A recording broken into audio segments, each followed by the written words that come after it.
There are some topics in the South that are just better to steer away from.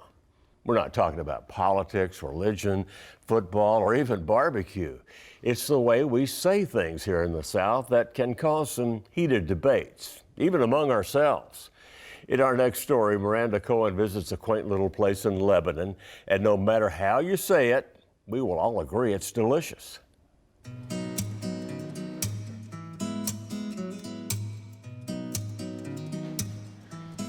The sign outside of this charming house on Greenwood Street says it all.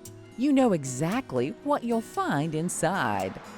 But just how do you say the name? Sassy Pecan. Pecan and pecan. And what is it? What is Pecan. It's a Hatfield-McCoy issue down south because I've got half my family that says pecan, the other half says pecan. My mother says I was raised right. Sassy because my mother has always warned me to quit having a sassy mouth.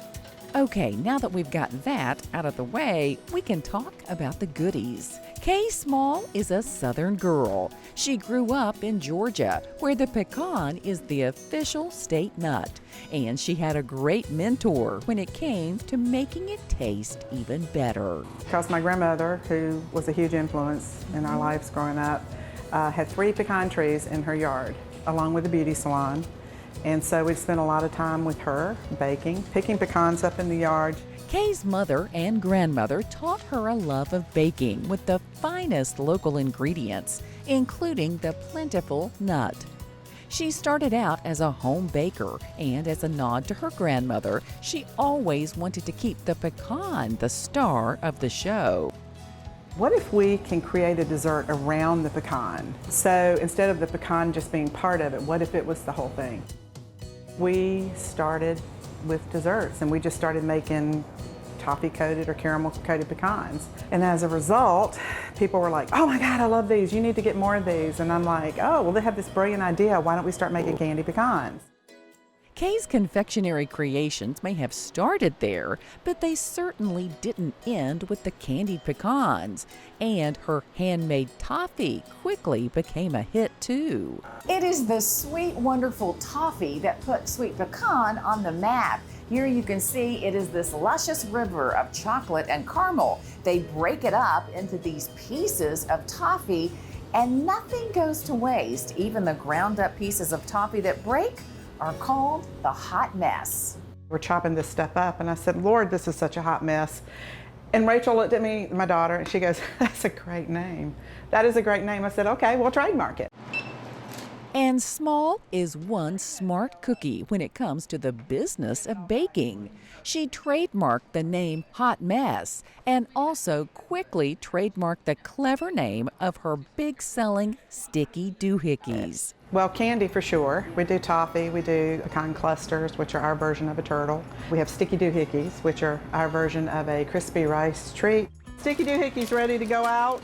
Ours are different because they have toffee in them, and that's what flavors each bar. Our toffee is used in everything. My daughter and I were sitting there, and I'm like, okay, we don't know what to call it, so how does doohickey sound? She's like, oh yeah. I said, so we need something to go with it.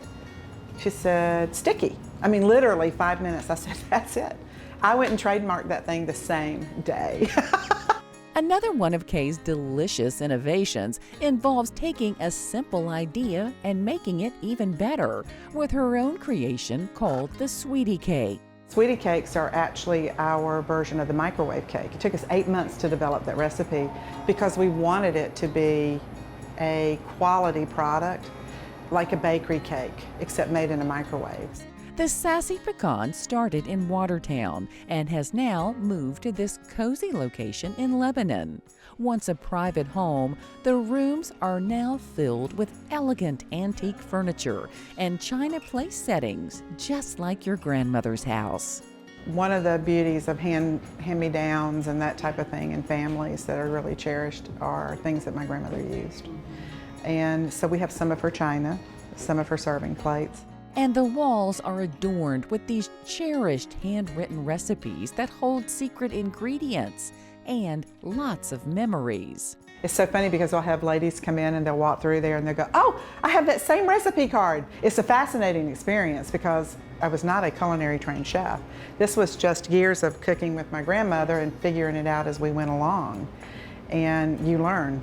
You learn real fast. And with all of the people coming in to buy the famous sweet and nutty treats, Small has become a reluctant restaurateur. And of course, if she's doing it, she's doing it right. One thing I never really wanted to be was a restaurant. Did not want to be a full-service restaurant. We started out with a very limited menu. We started out with our chicken salad, fried bologna, a BLT. We use local produce as much as we can. Our BLT actually goes off the menu in the fall because you can't get fresh tomatoes, and there's nothing like them. Everything here is made from scratch. Everything. Everything we do is to enhance the flavor profile and the experience with the customer. Small learned the recipes by watching and listening to her grandmother, mother, and father. And along the way, she picked up far more. She learned the true art of Southern hospitality and of making people feel welcomed and right at home. Customer comes first in our facility and in our restaurant. In everything that we do. You matter as a customer when you walk through that door. They come here and go, oh, that reminds me of what it was like when I grew up. Kind of wake up some days just going, let me pinch myself. Is this really happening? Is it? And it's just been more than I imagined.